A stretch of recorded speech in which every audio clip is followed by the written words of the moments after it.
moom la nu may surul ma suul xar baax la feese ba ni guuj baay baa ko lem ci xarnu bi baatin ba jaaxal na Kajoor. Sëriñ Tuubaa moo ne Sëriñ Baara sa borom nee na su la neexee ak su la naqaree yaag ñi nga àndal ñépp dee moo leen tee tàbbi àjjana. lii ay waxi Sëriñ Tuubaa la kon mbooloo mi li ma leen di xamal ci sama jëmm ji taxaw di wax ak yéen ñii ànd dooni Baay Faal ak i Yaay Faal volontaire wu ànd ak man di jëf ci lislaam jëf ju rafet ji di jëf ci maanaam toolub Sëriñ Tuubaa bi jëf ju rafet ji waat naa ko ci jëmmi Sëriñ Tuubaa Xaadim Rasuul bu dul woon seen jëmm yi cofeel gi may am ci ñoom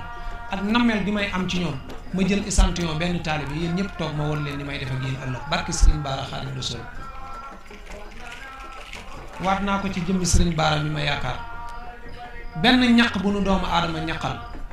ëllëg yomal xiyam dina taxaw représenté ko digganteem ak suñu borom man Sëriñ Mbàkke maa leen ko wax.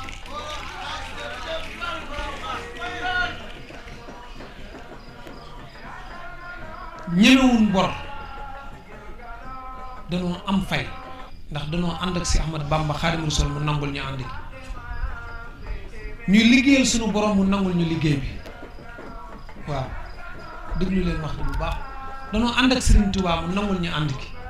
ñu liggéeyal yàlla suñu borom subhaanahu wa taala mu nangul ñu liggéey bi ngaay bi ma fi jógee fukki at ak ñaar laa toog ñëwaatuma fi dëxañu Ndar ci diggante ñaari ndox alxuraan nee na marajal bahrayni daa am lu mu ca nëbb nag lool nit ko daa bëgg maanaam nu ñu koy waxee alxuraan nekkul ne daa bëgg a neexal ay texte wala affaire yooyu noonu rek daa am lu tax mu wax lool ca biir daa am lu mu ca nëbbaat diggante ñaari ndox góor yàlla piir jóge na ci réew mi bu yàggut ndax dafa am fu mu daa daje si Ahmad Tijaan al Maktoum góor yàlla piir la góor yàlla piir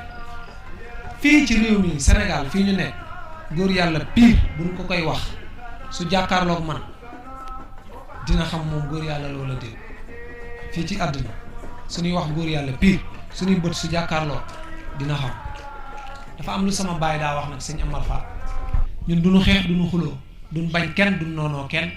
parce que loolu waruñu ñun amul ci ñun cër matière boobu bu doon logiciel yàlla da ko supprimer ci ñun mënuñoo mer nit mënuñoo vexé wax ñu lu ñu dépassé wala xeet yooyu noonu mënu koo jëf parce que suñ ko defee dafa am cër bu yàlla di lem loolu jaayante la suñu diggante ak suñu borom. moo tax ñu far ko lam ca biir boo ko gisee ma ngay dangeel ni kuy wumat ci xarnu bi fajaajo moo ci gën a gaaw lu wax boroomam mu ne waaw fajaajo moo ci gën a gaaw lu wax boroomam mu ne waaw day fal di folli ci lu gaaw mat naa ragal ci xarnu bi